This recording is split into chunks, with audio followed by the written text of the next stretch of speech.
ராதே கிருஷ்ணா. ஸ்ரீமதே ராமானுஜாய நமக. புஷ்பலதா ஆன்மீக ஸ்லோகம் உங்களை அன்புடன் வரவேற்பதில் மிக்க மகிழ்ச்சி அடைகிறேன். இதுவரை நம்முடைய சேனலை சப்ஸ்கிரைப் செய்யாதவர்கள் சப்ஸ்கிரைப் செய்து, ஷேர் செய்து, லைக் செய்து, கமெண்ட் செய்யும்படி கேட்டுக்கொள்கிறேன்.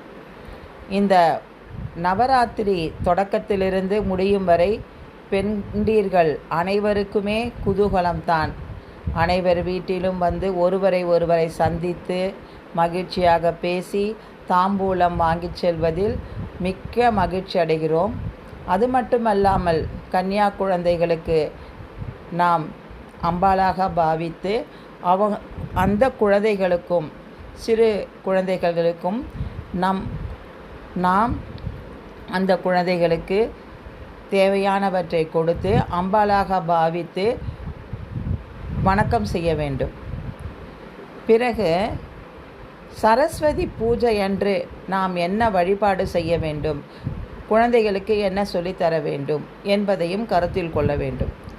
சரஸ்வதி பூஜை என்று குழந்தைகள் படிக்கும் புத்தகங்களை எல்லாம் அழகாக சுவாமி பூஜை அறையில் எடுத்து வைத்து, சரஸ்வதி நமஸ்துப்யம் வரதே காமரூபிணி வித்யாரம்பம் கரிஷ்யாமி சித்திர் பவது மே சதா என்று ஒவ்வொரு குழந்தைகளுக்கும் சொல்லிக் கொடுத்து அந்த பூஜை அறையில் குழந்தைகளுடைய புத்தகங்களுக்கு சந்தனம் குங்குமம் இட்டு பூஜை அறையில் வைக்க வேண்டும்.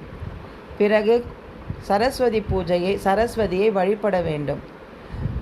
சரஸ்வதிக்கு பிடித்தமான பொரிக்கடலை, பழங்கள் வைத்து வழிபட வேண்டும். இதுவே நாம் பெரிய தொழிற்சாலையாக இருந்தால் அங்கு இருக்கும் மிஷினரி பொருட்களுக்கு சந்தனம் குங்குமம் இட்டு வழிபட வேண்டும். விஜயதசமி அன்று வீட்டில் குழந்தைகள் இருந்தால் ஒரு தட்டில் நெல் பரப்பி அதில் ஆ என்ற எழுத்தை எழுத சொல்ல வேண்டும்.